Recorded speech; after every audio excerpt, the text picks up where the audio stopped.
Ah.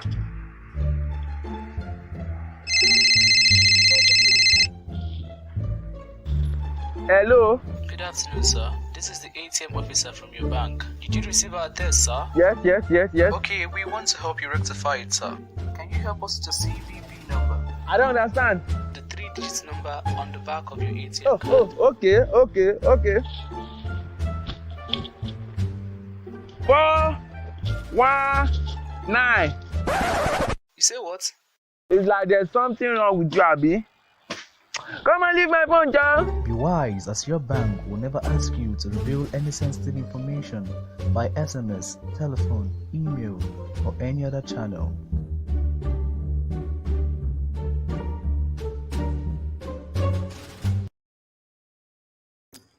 Good morning, everyone, and welcome. Or is it afternoon? Yes, it's afternoon. So welcome to this exciting webinar about doing your part. This event is in commemoration of National Cybersecurity Month, and we are so excited to be hosting you today. My name is Confidence Stavely, and I'm the founder of Cybersafe Foundation, and I'm joined by an amazing colleague as well, who I'll be introducing very soon. And this event is jointly hosted by Cybersafe Foundation in partnership with the Committee of Chief Information Security Officers of Financial Institutions in Nigeria. And this event, of course, was brought to you because we know that there is a need for you to learn more about protecting yourselves. Without further ado, I encourage you to invite your friends, share this YouTube or LinkedIn link with your friends, with your family, so that they can all join in and learn, because we'll be sharing a lot of very valuable information today in this webinar, and it's really for you to learn and be able to put to practice. Please also drop in your comments. On YouTube, I see some comments already coming in. We are going to be showing your comments and your questions. If you have any questions, please drop them. But what we want you to do now is to get more people into this webinar. Invite your friends, send the link to your friends and family really quickly. Okay, so we are going to take a short video break while we wait for you to bring in your friends and family into this webinar. Let's watch one more video while you send out the link. My name is Akin, and I am a sharp guy. In fact, I am the leader of the sharp guys in my area. I know all about fake websites too. Fake websites are designed to look exactly like replicas of the originals. The purpose of these fake websites ranges from fraud, data harvesting, identity theft, and all sorts. But as a sharp guy, I saw a good deal on this website, cheap designer shirts, and no sharp guy ignores good deals. So I put in all my details. I got the shirt 7 days later. Good, right? But shortly after, I started getting debit alerts from places I never visited, draining my account. How did this happen? How did they get a sharp guy like me? I was tricked by a fake website. So, this is how to spot one. Number 1, pay close attention to the address. Number 2, check for ads, poor grammar, or poor spelling. They usually have a lot of those.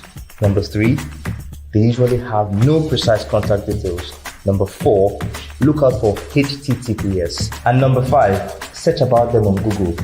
People who have had experiences with them always write about them. And as an extra tip, check out for privacy policy and terms of service page. Legitimate websites always have them. Don't be like me. No go for Amanda.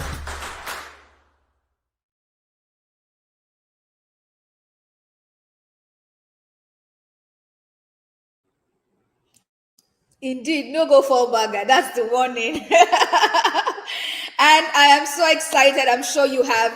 I've seen the comments coming. Please keep the comments coming in. Get your friends and family to join in. This should be exciting and very informative. And after this video break, we are getting started. We are not going to mess about with the time. It's 1 hour for 1 hour, so we're getting started. And I am so excited to welcome our guest speaker for today, who will be presenting the first presentation, and he's going to be sharing a lot about cyber fraud, generally speaking. And to do this, we have Sheyi Oni, who is the CISO of Chief Information Security Officer, let me say that in full, of Titan Trust Bank with over 14 years professional experience in core cyber and information security across 3 Nigerian banks. He has a BSc degree in electronic and electrical engineering from Obafemi Awolowo University and a master's degree in cybersecurity from the University of Liverpool, UK. He's the current treasurer of the Committee of Chief Information Security Officers of Nigerian Financial Institutions.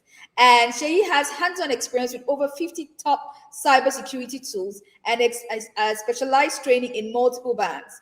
He has also performed security lead role and subject matter expert in over 70 IT and cyber security related project. I am so excited to have you today. Welcome, Mr. Shea. Please let's give Mr. Shea a round of applause as he joins us to share his knowledge. Welcome, Mr. Shea. Thank you, Confidence. Thank you. Thank you. And good morning, good afternoon, good evening, everyone that have joined. I know we have people from different places that have joined. I'm so excited to be on this webinar. And I'll be speaking specifically to how to be cyber smart against fraudsters.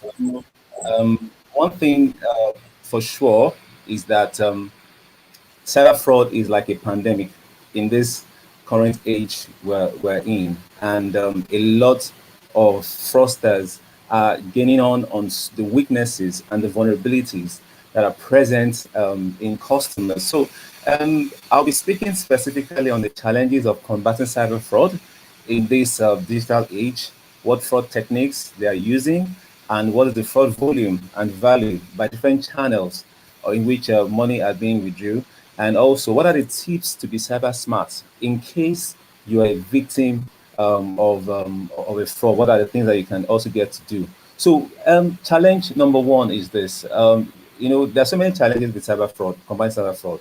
The bank have invested quite a lot of security tools to prevent cyber fraud, but it's still the same. We still have cyber incidents, cyber fraud, customers being defrauded. And one key thing is this: we observe that there is a knowledge gap. The knowledge gap because of the fact that we have so many customers are not aware of all these fraud techniques and how cyber criminals are taking advantage. So you see that we have people we have customers that are not informed at all. You have those that are partially informed, and you have those that are well informed. Unfortunately, the statistics of those that are well informed, right, compared with those that are not informed at all, is very, very, very wide. Another thing again is this: there is the behavior of people. Many a times I see people just give out their ATM card to maybe a cleaner or to a house steward to help them to go to the ATM to withdraw for them. Unfortunately, right, many people have been victim of this kind of situation whereby they're defrauded by it. Yes, and many a times you see that the ATM video shot just shows that, oh, it is your house help, or is your brother, or is your wife that perpetrated this fraud like that. Another thing again is this: is the culture. People want convenience, all right? They want convenience. They prefer convenience over security, and this has been vulnerabilities that fraudsters are really taking advantage of. They don't want two-factor authentication. They don't want to just do transaction with ease and so on. But at the same time, when fraudsters say that, okay, fine, you have relaxed the security controls, definitely they want to take advantage of that. Now, NIBS helps get information concerning different fraud volume in the country, and fraudsters use so many techniques to commit fraud.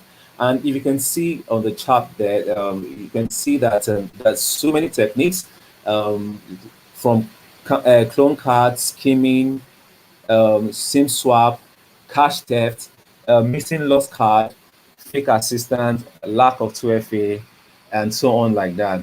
But the most prevalent has been social engineering fraud, wherein somebody can put a call through to a customer and say, oh, we're doing an upgrade, right? And we need you to give us the 4 digit, as you know, the example in the video that was played earlier on.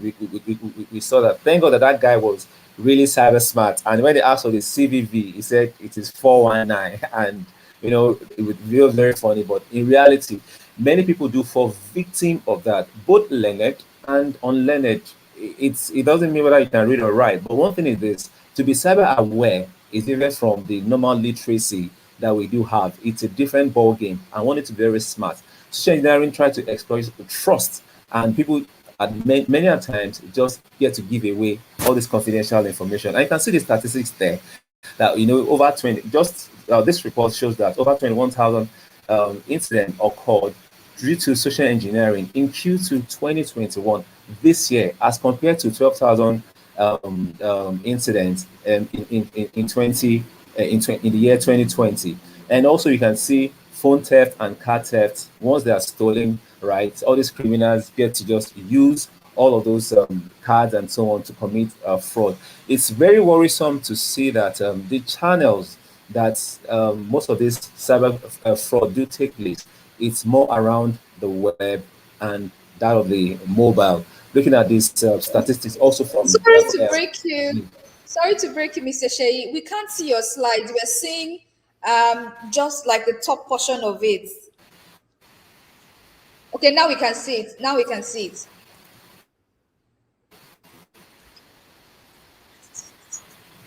Oh, thank you. Thank you. Thank you. All right. So this statistics is from for the in terms of fraud volume by channel. We see that channels used by fraudsters to take away money and people are defrauded are through the web, POS, and that of the mobile. Internet banking, we have less fraud incident there because of the fact that a lot of controls are there and many customers are not on the on internet banking compared with that of the mobile app and that of the other web and POS itself. But by and large, the volume is really large through the web, whereby once a card has been stolen, they go onto the internet and many of these retail platforms, they key in the card information and from there they get a do transaction. Also, looking at the value, right, we can see that with respect to mobile in 2021 Q2 alone, right, over 650 million was lost by customers as a result of fraud through the mobile app. So, and that means that a lot of people have been victim of so many things. Most especially that people are not even aware of how some of this fraud do take place. Many a times, all these fraudsters we just get to register on the mobile app on behalf of a customer that they want to defraud, and you have the token or a link sent to the customer, and the customer get to give out this information. From there, they begin to do different transactions, and money is stolen. So these channels are areas that customers and fraudsters have been taking advantage of to defraud people. So it's one thing to know about all these techniques. It's one thing to see these numbers, but it's one thing to also be cyber smart in itself. So I want to share with us some tips around many of these channels. Like we said, the web is an avenue for all these fraudsters to really commit this fraud. I want to say that the bank has put in a lot of controls to ensure that customers are well protected, to ensure that customers are not defrauded. For some transaction on the web, you see that sometimes you receive OTP for you to consummate a transaction. For many of us that are used to Quickteller and some other banks, you get to see some of this an SMS sent to us for you to consummate a transaction. Even some even require biometric authentication through the ATM. Then also that CVV is a very, very important information. And then what bank have also done is that they've limited number of transactions that can be conducted per day, and they have invested in fraud monitoring solution to ensure that any unusual behavior is detected and blocked. Apart from that, you have video recording and pictures are taken when anybody carries out an ATM transaction beyond the physical security. So for the ATM and debit card or credit card, what we expect from customers, very simple. Ensure that your cards are protected all the time. Never share your card information details with anyone. Even if they claim that from the bank, they will call, please give us the last 4 digits of your card. You're not expected to give it because it's like giving the keys to the kingdom of your wealth. And also, many of us use our PIN. We use guessable PIN, like the date of your birth, maybe your own date of out or so on as a pin and so on. So anyone who wants to defraud, can just use some of those things to carry out all those fraudulent transactions. Beyond ATM, you also have that of the USSD. Banks are putting a lot of controls in place to ensure that even to consummate a transaction, a PIN or a password is required. But many a times, customers do fall victim of this. You need to protect your mobile phone against your against theft. In fact, the mobile phone right now is like dollar, it's like money. It's like your money. You need to protect it because a lot can be consummated through your mobile phone. You need to lock your mobile phone with a password or a PIN, because once a phone is stolen and is not protected with a password or a PIN, you make it more easier for the customers to view the email, your email information, see, do some reset, password reset, and they'll get to see the password in your email, and therefore they can go ahead and consummate a fraudulent transaction. Also, lock your SIM. There are some SIM log. You need to protect your SIM in case it is stolen. And more importantly, don't store account information on your phone. Most of the fraudsters, once they check through the phone, they just try to look for the BVN data, BVN information, and any relatable information that they can use to finalize a fraud. And whenever there's an incident, please ensure you always report to the bank. And mobile internet banking, this is the big one. Like you can see from the data and the statistic that most of the fraud do happen from the mobile side. We have less of the internet banking side, and we see that controls implemented by banking include password to authenticate into the mobile app, and also even there is a PIN for transaction authorization. Some uses biometric, and then there also token. Then the fraud monitoring solution. But for us as customers, we need to ensure that the hardware token is well protected. As again, enable PIN and password on your phone, and don't share your email address credentials with anyone, because it is very, very important. And many of us, we need to change our email addresses. We save our password on the browser, and if somebody get a hook on your phone or even the computer, they can check through your password, and from there they know your password is. So it's very important we take care of these things.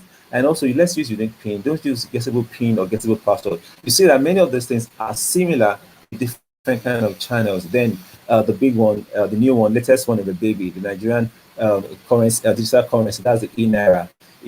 For you to use e-naira, you have to authenticate a password. For you to onboard, you have to provide a unique phone number, BVN data, date of birth, and email that is on the BVN information that you've provided, and from there you can you get onboarded. So there we have at the back end things that monitor the transaction performed on the e-naira, and there's also the KYC solution that gets to look at the customer's behavior. Do they have bad reputation, or maybe even a different transaction they're performing? All of this data are there. If anyone has carried out a fraudulent transaction, the KYC platform will help to bring this out and help banks to be able to react faster.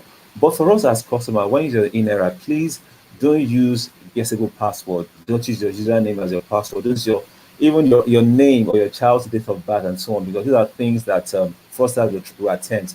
A 12 character, minimum of 12 character password is required to onboard on the e-naira. Please ensure that this is well protected, because you also use it to consummate a transaction on the e-naira. Please don't store bank information on your phone.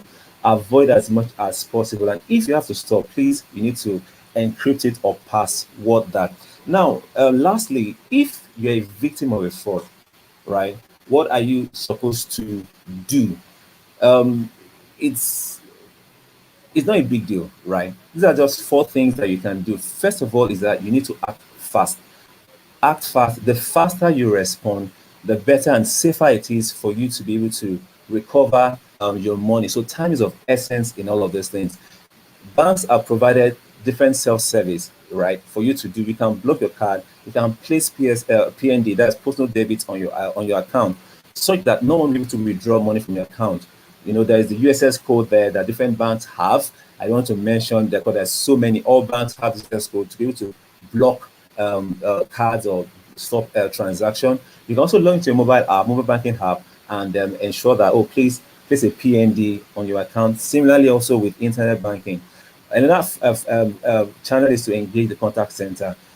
good enough, many banks today, you can call the contact center. There's a WhatsApp chat, there's an online chat. And once you do this, once you engage them, once it comes to fraud, they take, very fast action to ensure that your account is protected. And even when you report the fraud, right, there are different things that are going in the background to help block the account in which the fund have been transferred to, and they get to do some investigation to really recover your money back. Like I said, the earlier, the better. And you can also visit the branch in the nearest branches to report this fraud. And also, you can also contact your account officer. So these are just tips that we can use to ensure that we are well protected against cyber criminal.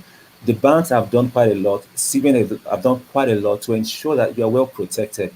You need to play your part. Like you said, the human factor is the weakest link when it comes to cybersecurity. And because you are becoming aware every day, you make it difficult for cyber criminals to take advantage of vulnerabilities and also commit fraud. So I'll be stopping here. I hope you've learned one or two things on how you can be cyber smart and also be a human firewall to prevent cyber fraud. Thank you. Thank you so much, Mr. Shei. You still had a couple of minutes to go, and I'm sure we're going to be able to use that in the question and answer session. So please, if you have any questions, keep them. We are coming to answer them with all confidence, pun intended. We are coming to answer all of your questions. So keep the questions coming. Use the comment section, and we're going to answer your question and show the question to other people as well. I saw a comment from Zaiva Don Pedro. He says this needs to be broadcasted worldwide. It's actually anyone across the world can see this, but we need you as well to share this link with your friends and families so that this knowledge you're gaining will not be, what do you gain if you have it for yourself alone and your mother, for example, doesn't have this information? So forward it through all the WhatsApp groups you're in and let people join in so that we can all have this information and render fraudsters useless. They will not see our money to spend in True Loves this December. Eh? So please share the information with your friends and family and so they can join and be part of this webinar and learn. Okay, so we're going to have another session shortly. That will be taken by me. But before then, while you're sharing the link and getting your friends and families to join, I'm going to play one more video to give you ample time to do that. Okay, so let's get cracking and share the link. YouTube or LinkedIn. Let's go. Let me tell you a little story about my experience while I was walking on Broad Street for lunch. I had a contact with some people, and all of a sudden I felt that my phone was off, disappeared. While I was pounding about it, a younger friend of mine came around and told me, mister, these are the steps for you to take to secure yourself. Said I should use to find my device feature on the phone. Secondly, contact my network provider. Thirdly, said I should change all my password, email, Instagram, internal banking and all. Fourthly, make a report to the police to avoid you being incriminated in an offense you did not commit. Next, lock your phone remotely. The next step you take to contact the people in order to protect you or to defend your cause when you are accused falsely. Thank you.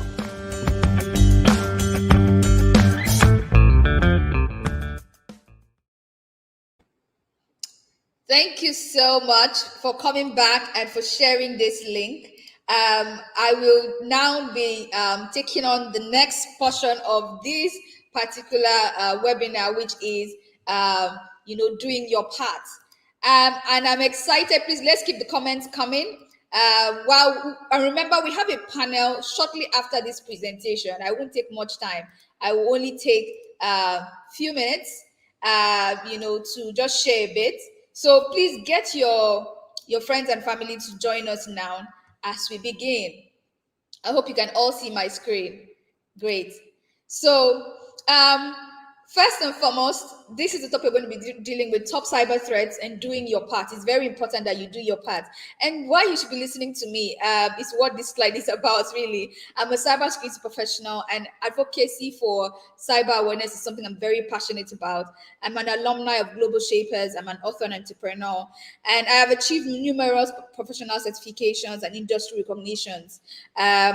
And just not to speak too much about me, you can read this slide, but I have a lot of cybersecurity certifications certifications and awards to my name. But what's more important to me is the work I'm doing through Cybersafe Foundation, where I'm leading this team that is really facilitating pockets of changes to ensure inclusive and safe digital access across Africa. So without further ado, I'm just going to delve in because I don't want to, show you the numbers or any such thing. We don't have so much time for all of that. What we want to show you is what you can do today to keep yourself and your family and your organization safer. And so what are the top threats, that we are seeing in the space?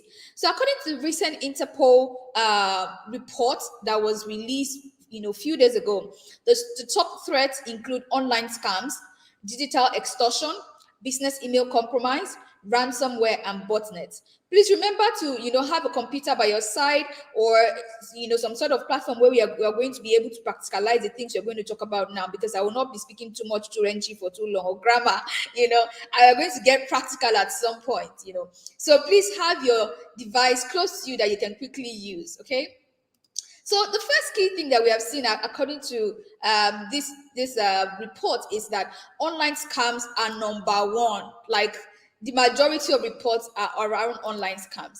And really, what does online scams encompass? It encompasses phishing. What is phishing? Phishing is deception via email, where a cyber attacker makes you take harmful actions like clicking on harmful links or downloading harmful attachments in such a way that they can gain access to unauthorized access to information, and of course infect your computer or whatever harm they want to make to you and your organization. Smishing is the cousin, or rather the brother of phishing, just that this kind of deception is one that happens over SMS. So like on WhatsApp, as a text message, when you receive those funny text messages that are from a job site in quotes, telling you about a job offer, that is also smishing. Or those forwarded WhatsApp messages, that tell you about one money doubling scheme, or tell you about one COVID-19 relief fund by the government, or tell you about one student bus reform, that is very fishy. This, if falls in this category. Then phishing is also the brother of phishing and smishing. And then phishing is deception really that happens over a voice call. So for example, the video we played earlier, when somebody called someone and said, "Oh, give me your CVV or the long number across your card, or the date of expiry on your card," that is all phishing. We've also seen phishing happening, sort of where people get the one-time passwords, so that like, the codes that come into your phone, they get those codes to be able to, to hack or have unauthorized access to your online account. It could be your Facebook account, it could be your WhatsApp. I've seen WhatsApp accounts hijacked in this way as well.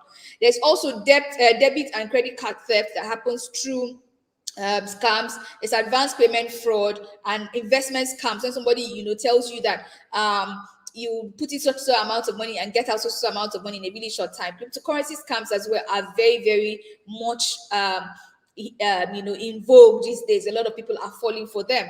So the key thing to note is that attackers use deceptive antics or styles to stir emotions such as fear. When you're afraid that somebody has just been added to your online banking account because you received an email that looked like it was from your bank, but if you had looked closely, you'd have seen that it wasn't from your bank.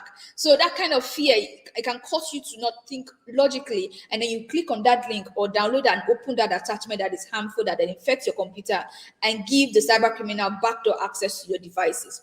It's also, in manipulating people into, giving or divulging sensitive information. If somebody calls and says, "Oh, give me the code that just showed on your screen. It was mistakenly sent to your phone. It's my own code." Meanwhile, that's your WhatsApp one-time password that gives the cyber criminal access to your account. So what do they want? They want your identity. Some people say, money no dey my account, I don't get anything now. But identity is also very priceless. It's something that cyber criminals know and use very often, because from there, they can get access to about anybody in your sphere of influence, in your network, and defraud them as well. They also want to use their identity to commit fraud, and other attacks and other things as well. They could also sell your identity. Then they also want money. They want money. They want to steal your money. So yes, this is the key thing for them as well. They want sensitive information, like the ones we just seen, and of course your online account. You've been seeing an increased hike in Instagram accounts being hacked. Now, what do? They hack it and then start posting about some scams and all of that, and get people that already know you and trust you to then fall for those scams. So it's very important that we should know that phishing emails can leverage different styles, different scenarios. They can come in as though it's a delivery that is pending. So I received one, for example, from seemingly UPS, and then shopping, can also be a way that they trick you. Postal, delays.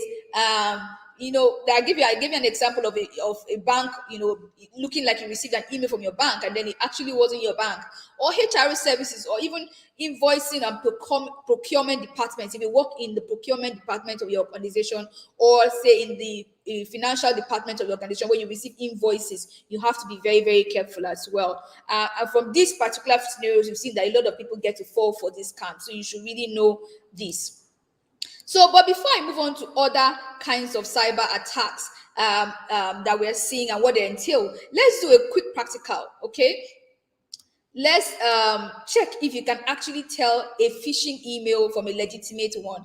One way that we can do that is is learning how to detect it by doing a quiz, or rather playing a game. And to play this game, I'm going to need you to visit a particular web address. I'm going to be giving you that web address right now. Are you ready? Are you ready? Okay, great. So let's go to this web address, phishingquiz.withgoogle.com, and do the quiz with me. Join me to do the quiz. phishingquizwithgoogle.com. If you go to that URL, you're going to land here. Okay, so I will click here. I don't know what you can see right now. Yeah.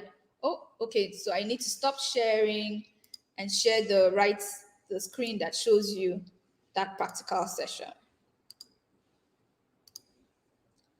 Okay. So enter your name. I'm sure you can see that now. Enter your name. So I'm going to enter my name. I'm going to enter my email address.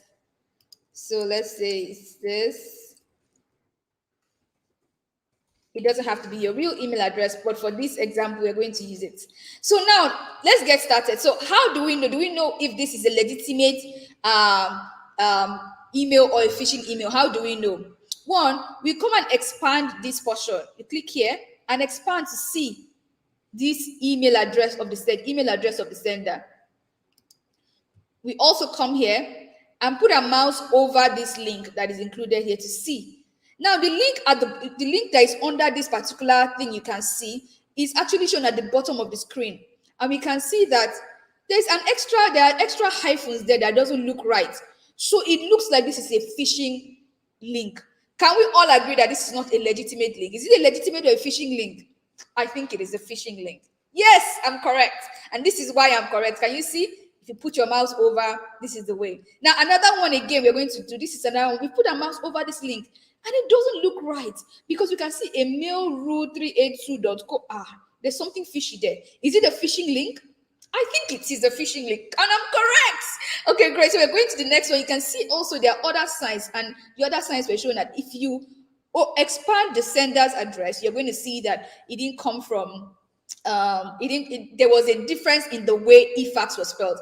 Efax is spelled EFAX, but this sender's email address is EFACKS.com. You see how very close these things can be. Cyber criminals do that a lot so that they can trick your eyes and sort of deceive you into giving them information. So these are all the warning signs. Now this is another one. This one is sparking curiosity. Hey, do you remember this photo? Again, you put your mouse over the link. Can you now see? There's something fishy going on down there. Why? How come there is drive.google.com.download, all of that, and it ends with .net? You see that is the real email. That's the real web address that is at this portion.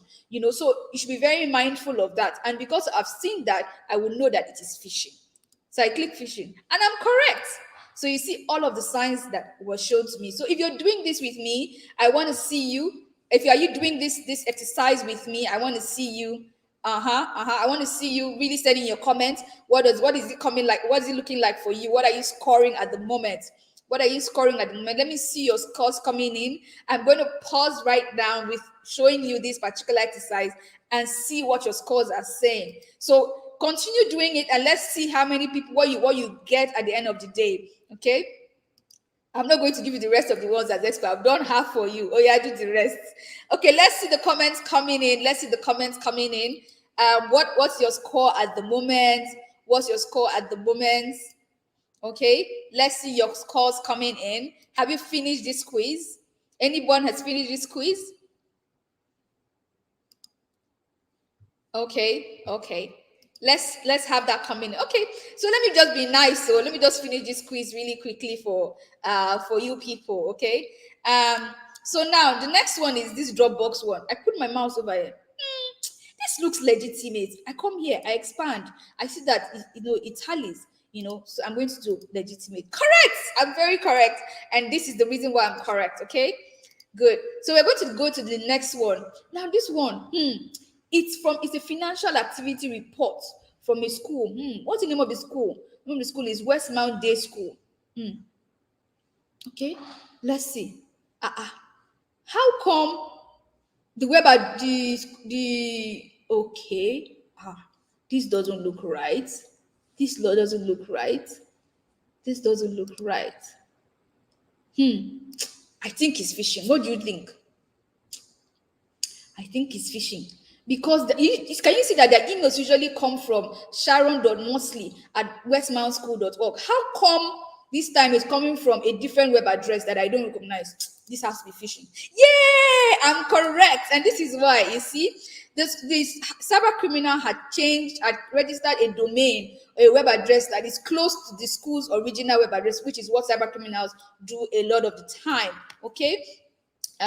So be careful when you're opening PDFs and other attachments. A key thing you can do is, if you're not sure about the attachment, or you were not expecting it, you can download it without opening it and go to virustotal.com and upload that file, and VirusTotal will do a free scan for you and tell you if that particular file is safe. Okay, let's go to the last one. Okay, let's see. Okay, this one is someone use your password to, hey. So what this one is trying to do is, it's trying to do what? Is trying to make you afraid. Someone logged into your account from Slovenia. Oh my God. But you can look, if you put your mouse over without clicking and you look at the bottom of your screen, you can see that there's something wrong with the web address. So we know that it's phishing. Yeah, I'm correct. And this is the reason why. Okay, great. So now this is another one. This is our last one. Let's see. No, okay, it's almost the last one. Government-backed attackers may be trying to steal, and we put our mouse over. Let's see. Google.com. What can this one be? What may this one be? Okay. So I think we're going to open here again and look. From is what? Google.support. I'm correct. Hackers use Google to hide the actual link. Okay, and I'm going to show you. They use tiny URL. Let's check this last one out. So I come here, I put my mouse over all the links. I put my mouse and everything adds up. So I think this is legitimate. Great. So 8/8. I am cyber smart and I've been able to get that. Okay, so Tayisu got 7/8. Well done. Please keep going at it and you get it. Okay, thank you so much, Adidamola. He got 8/8. Fantastic. Okay, so great. So we are going to quickly finish this up because I'm running out of time. So let's look at other cyber threats. Very quickly. Okay. Give me a second. Okay. Great. So we were at online scams before now. We also have cyber threats such as digital extortion. People that send you those emails and say, we have been watching you masturbating on your camera, and we have pictures and videos of you. You have to send us XYZ amount of money as cryptocurrency. That is definitely one of the ways that cyber criminals do what they do. Okay, so you have to ensure that you cease communication with those people, because it might be it's false information most of the time, and when it's real information, it doesn't pay you to make that payment to them. Another key one is business email compromise, and for this kind of attack, cyber criminals typically spoof. So what does spoofing mean? Create a lookalike or make it exactly the same, but not the real one, in such a way that they can impersonate you and make it look like it is you who is having that conversation with them. So that's what spoofing is. They can do that, or they can get unauthorized access to your legitimate email account. And they can do that, of course, because you have not set strong passwords. You have not turned on two-factor authentication. But don't worry, we're going to get to the point where we'll talk about what you should do. They will now use that to send fraudulent emails requesting transfers of funds or sensitive data while posing as a legitimate owner of the account. This kind of attack usually targets high level executives, and this happens over email because, of course, email is how we communicate in the business world a lot of the time. So they usually would do this and make you initiate wire transfer payments. So of course, this kind of attack is definitely targeting finances. They will send bogus invoices, that really shouldn't be sent out, or as the bank details are belonging to the cyber criminals. And then of course they can impersonate your boss, and say, we need this information, we need this money to be made quickly, to be paid out very quickly. This is urgent and all of that. So CEO fraud is a thing. Another key attack we're seeing very much is the botnet attacks, where cyber criminals hijack a number of computers and computing devices like your phones, and then they put harmful code, which technically we call malware, and then they can remotely from another location control your devices and use your devices, recruit your devices to do all sorts of bad things on the internet. So it's a good thing to mention here at this point that botnet can be an entry point for ransomware attacks. So I'm going to talk about ransomware attacks next. And any machine that is connected to the internet can be recruited and made to be a botnet. So your computers, your mobile devices, your IoT devices, and every other thing that you think that is connected to the internet can, even your smart wristwatch can all be part of a botnet. Now, really quickly, a ransomware attack. A ransomware is a form of malware, a form of harmful code, to put it in very simple terms, that locks your computer files, locks your system, disrupting operations of your organization by we're giving you no access to your data or your systems. This is something we are also seeing happening very rapidly across this side of the world. And here are some really quick actionable tips that I think you can take as my time is running out. Some quick actionable tips that you can take. One, know how to identify scam emails from legitimate ones. We've just done that right now, and I want you to keep practicing so you can get your antennas and your cyber antennas really high, so cyber criminals cannot can no longer mess with you anymore. Also, it's important that you back up your files and securely online and offline as well. Ensure that you strengthen your home network. Stop using default passwords for your home network and avoid using public Wi-Fi. Public Wi-Fi is dangerous, so avoid using public Wi-Fi. It's important that you use strong passwords. Sorry, that's a mistake. avoid using weak passwords. So have strong passwords. Keep your software updated, especially your Windows software, your web browser, and turn on two-factor authentication on all your social media and email accounts. If you need help doing this, we can share great content that will help you with this as well. It's good to install a good antivirus and use one. So it's not just about getting an antivirus. Is it paid? Using a cracked one? If you're not using a paid antivirus, chances that the updated threats, the updated bad things that the bad guys are doing, that antivirus takes care of it is very, very slim. So you need to look for and pay for one, and of course, don't use a cracked one. Also, it's important that you catch the red flags. The red flags could include, unexplained urgency. I mean, for business email compromise, for example, unexplained urgency, unexplained last-minute changes to wire transfer instructions, last-minute changes to established communication channels are also a thing that you should look out for when you work for organizations that maybe you're in the financial, you're inside a sensitive department. Refusal to also communicate via video call is also a red flag. Okay, and please don't download files or software or apps from shady websites. I saw somebody recently who had a ransomware attack, and he was just downloading a movie to watch from a torrent site, and that was it.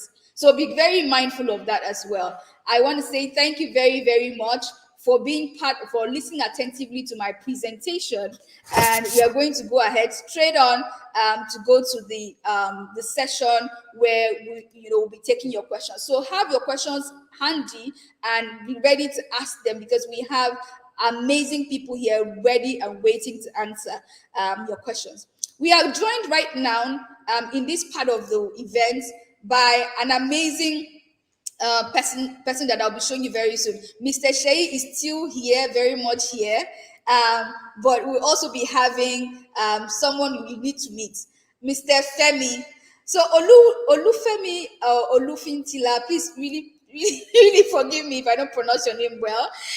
Is a conscientious and skilled information security professional with security leadership and CISO experience. He has over 16 years of cumulative technical, strategic, operational, and cyber risk management knowledge. He is a trusted and proven technology leader, experienced in assessing, designing, building, and operating large-scale and cutting-edge security platforms in complex and fast-paced environments. Femi has the working experience and extensive knowledge in digital transformation, networking, and information security. He has developed and implemented the application security and fraud management models for First Bank of Nigeria that reduced the fraud rate by 30%. Wow. Is currently driving the security organization of Nova Merchant Bank as the Chief Information Security Officer. Let's make welcome with our chair and everything that we've been doing, that bringing excitement here. Let's make welcome Mr. Femi. Welcome, Mr. Femi. Thank you so much, Confidence. Thank you so much. Thank you for stating my name correctly. It's Olofintila. Thank you so much. Okay, thank you. I was a bit anxious about that bit. Okay, so if you have any questions, now is the time to ask your questions. But so far, Mr. Femi, are there anything we've missed out in terms of tips that you want to share with the people that are watching us today? I mean, she already did justice to it, but just for me, he already said everything that I needed to say. But the fact remains that we need to be alert. The scams exist. We have to be cautious in dealing with anyone, whether close or external. We just need to be cautious. Always consider the possibility that the approach might just be a scam. And that is what I always tell people to put in front of their minds. Thank you. Thank you so much, Mr. Femi, for mentioning that. The questions have started coming. Okay, so I think we should all buckle our belts, okay, because people have been listening attentively and now they want to ask. So the first question here is, what is CBN doing to inform more people about e-Naira fraud? We can start off with you, Mr. Shei, and then we can come in to listen to Mr. Femi share his thoughts as well. Okay, thank you, Benedicta Mekoma, for asking that question. I hope I got your name right. The central bank has been working on this e-Naira project, I'm sure, for the past 2 years, and they've done a lot of extensive work. And to really, in terms of information, they have to first create a website for the e-Naira. So that everybody can get all first-hand information concerning it. Beside that, different campaigns. I don't work in CBN, I work in Titan Trust Bank, but at least I have a lot of information on what is going on like that. So they're doing different campaigns through social media, through newspaper, traditional media, and other means like that. More so, even banks are collaborated with CBN to be able to ensure that people are well informed about e-Naira and how they can also prevent different kind of fraud. You will see different communications have been going on through the social media platform, even through in branches. As you go to your branch, you will see people talking about e-Naira, account officers, and so on like that. But a lot of things are going on behind the stage. And what I must say about the e-Naira is this: it's a private blockchain platform. And if money is somehow fraudulently withdrawn from one account to another account, in-Naira account, honestly, it can be traced. And that even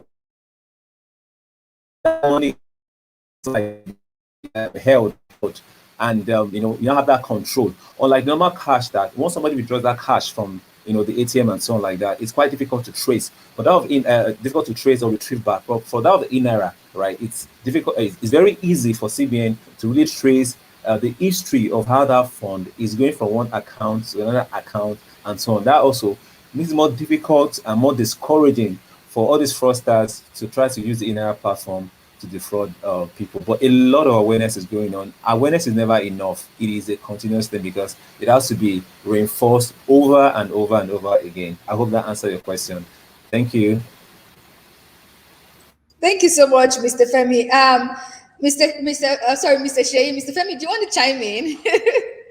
Yeah, I just want to add a little to what Shei had spoken about, and that is the fact that CBN is leaving no stone unturned uh, in ensuring that people are aware of this fraud when it comes to e-naira. If you check the This Day newspaper of, I think it was Thursday, 28th of October, you find in there that there was a warning to say that CBN warns against fraudsters and they refute alleged 50 billion disbursement. That's the news going round. I even heard in my office somebody came around to tell us that, oh, if you open an e-naira wallet, CBN is going to credit you some account or some money into that account and things like that. So they come in all uh, shapes and form in terms of awareness, in terms of making people know. Also, if you go underneath that platform, that's the Nigerian Technology Development uh, Agency, they are there everywhere telling you that there's an e-naira scam going on and everybody should be alert. And because at this point, the most regrettable thing that can happen to us is not to be aware and not to be alert. And I think CBN is doing a lot around that. Uh, I don't work for CBN, but from what I see in different news media and different websites that they're talking about it, I think they're doing a good job as regards making people aware that this is real, this scam. Yeah. Thank you so much, Mr. Femi and Mr. Shei. There's another question here coming from LinkedIn because we have viewers from LinkedIn and from LinkedIn and from YouTube.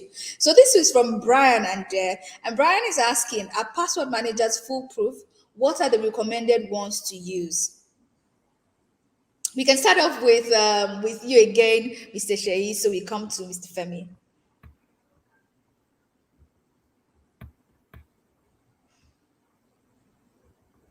I think you're muted. You're still muted. Oh, sorry about that. Okay, thanks, Brian, for asking that question. I'm an advocate of using password manager because the challenge is this: people write down password, people save password on their browser, which somehow can be easily broken.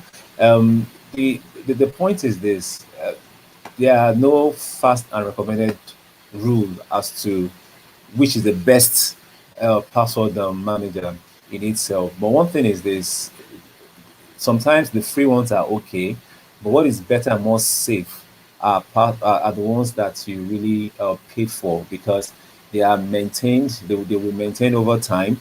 And if there are any vulnerability with them, the owners or the software developers can manage and maintain them properly. And we need to know that very soon, in the next 3 to 5 years, password will cease to exist for many of the things that we're doing because password itself is a security issue.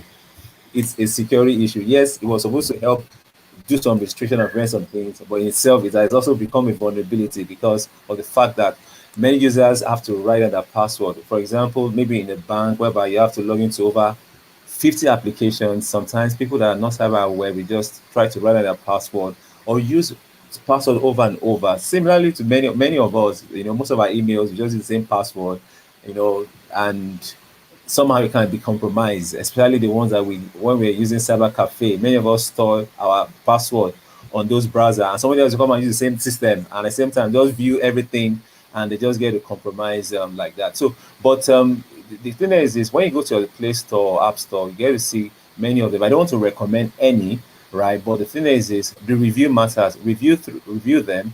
Decide. Look at it. When you look at the review, look at the ratings. It gives you some hints on the thing that they offer. More importantly, if any of them mention about encryption, right? I'm going technical. I try not to go technical, but if there's some level of encryption there, then it gives you more safety as to how it's well protected. Let me just stop there. I don't want to go technical. in this state.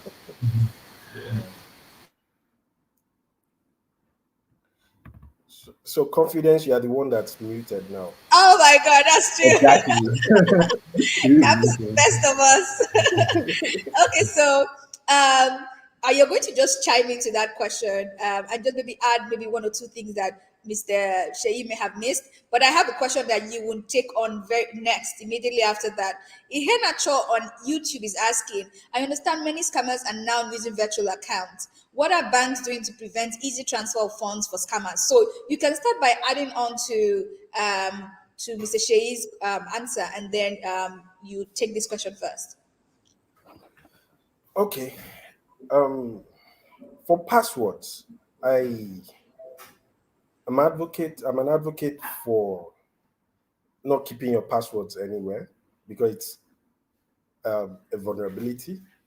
Uh, there is no safe platform. There is no safe place so far it is connected to uh, other networks, right? And I always say that because I'm an example. I once worked in an organization that had about 500 databases and about 300 different applications, legacy and present, yes. And I was the team lead in charge of the applications and database in that bank, and a lot of databases for me to log on to. I couldn't dare try to push my passwords anyway because you don't want to be compromised. So for me, in as much as, because it's a tough discussion to say whether passwords managers are foolproof or not. It's a lot of sensitive discussion, and that is why, because passwords enough, they are not enough to secure our systems nowadays, and that's why you see people and platforms introducing second factor and all the rest of it.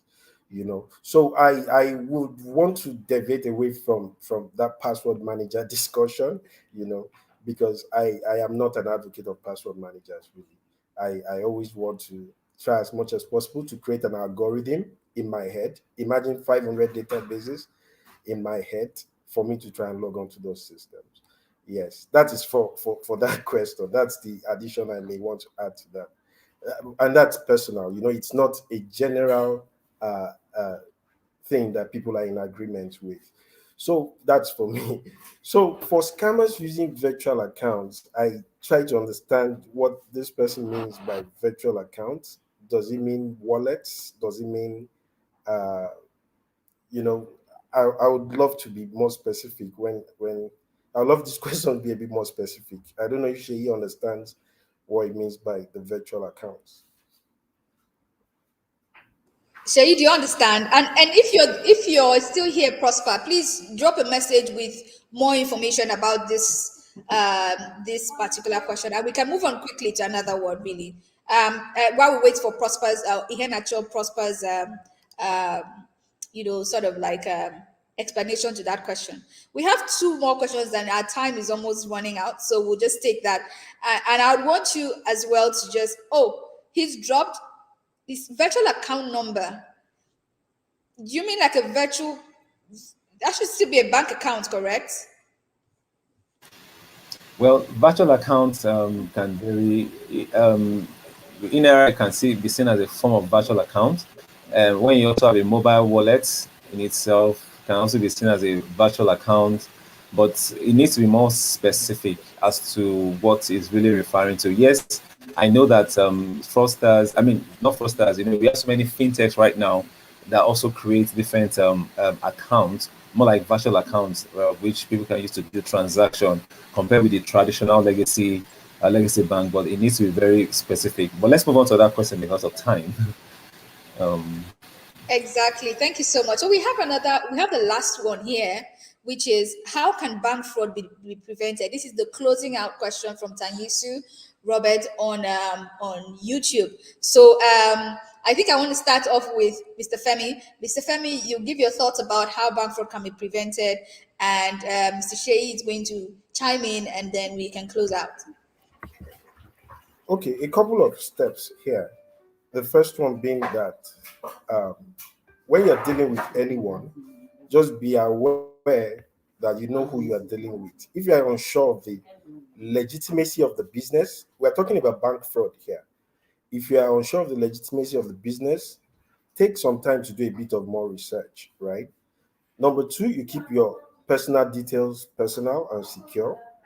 Uh, Beware of any of those requests that ask you for money, and they come in very fast. They come in with a lot of urgency. They come in with a lot of sense of, if you don't do it, something is going to happen to you.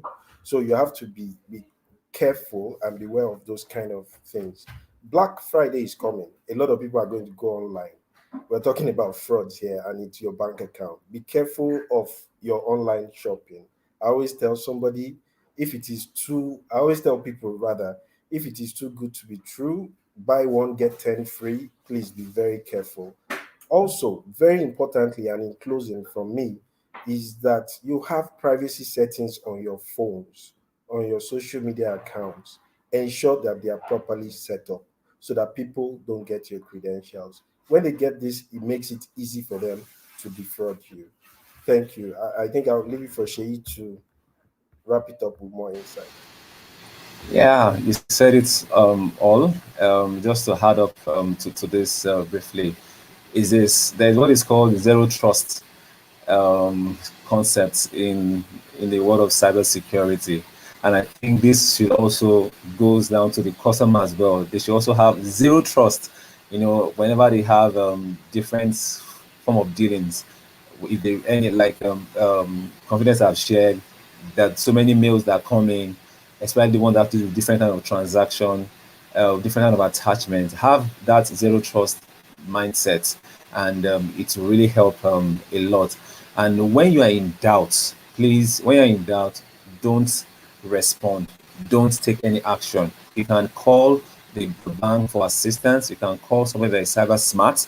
But more importantly, ensure that you are always having awareness. Try to get educated on cybersecurity, because the scamming and different techniques are always changing all the time. And also, you have Cybersafe and CCISSONFI and other security groups. Get in touch with them, read their news articles, watch their videos to become cyber smart, and all of this will really help you. But you have a lot to play as an individual. Thank you. Let me end it there.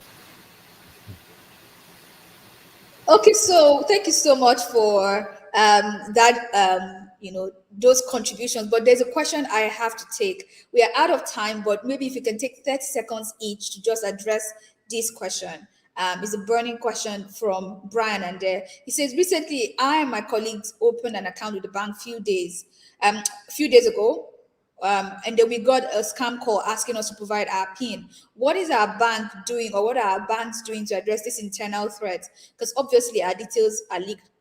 Our details got leaked from the bank. So if any of you can just show your hands up to attend and address this, it will be helpful. Okay, what I would say concerning this is this is an industry issue, and it's emanated from BVN capturing. And what I can say is this: a lot is going on in the background. The CCNFI has conducted an assessment concerning this, how this leakage is happening, and a lot of data have been gotten from that, because it was managed by the bankers committee. More so, you also have CBN going to different banks to do different kind of assessment. But more importantly, is this fraud. Like we said, scammers always they are one step ahead of us, right? And we have to be two steps ahead of, to catch up with them. If you are being called, if somebody is trying to scam you, right, just be cyber smart, take the right initiative. But in the background, a lot is going on to curb this trend. I believe in the next few months, right, this will be this will cease to happen again. Thank you. Thank you so much for joining us today. We want to keep to our promise of 1 hour, of keeping you on an exciting and very informative session. I'm sure you've learned a lot. You've been able to interact also with the people who are the defenders of your bank accounts, and not just your bank accounts, the critical national infrastructure. So you're able to interact with them one-on-one, and we hope that very soon we can bring you more of this kind of sessions. So please follow the CCN CISSONFI.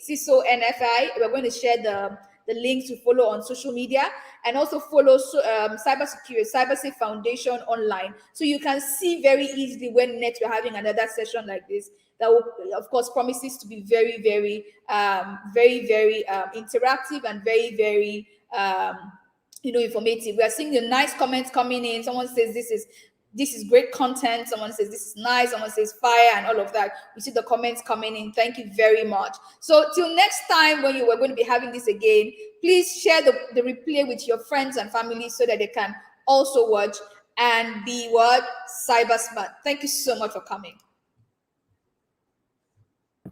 Thank you. Thank you. Thank you so much.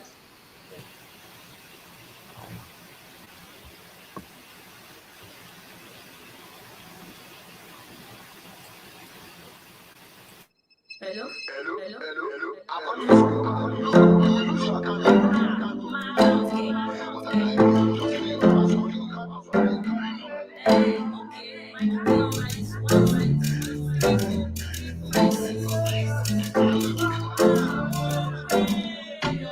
No go format, no go lose guard, make you no start, don't for your hand, yeah. See I see why you're plenty, they wanna do you dirty, they wanna make you happy, they wanna see you flex, no go format.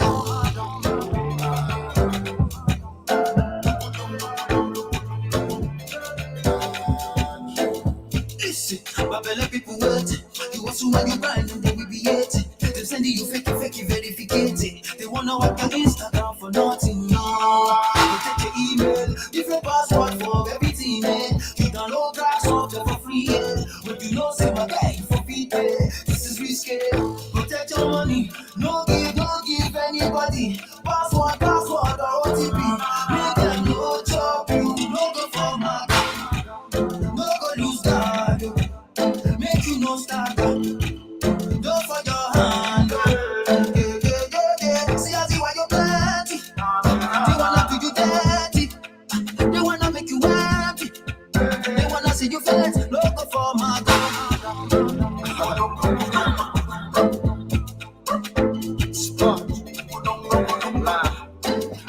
see my brother, no go come. If they ask for your CVV, no go drop palm. If anybody tell you, say, hey, I'm calling from the bank, can you send me your PV and make you block calm? Come up by more bill. If they want you pin, tell them no will. NCDC, no, they share free more nil. Make you no go carry mulatro, will or the go bill.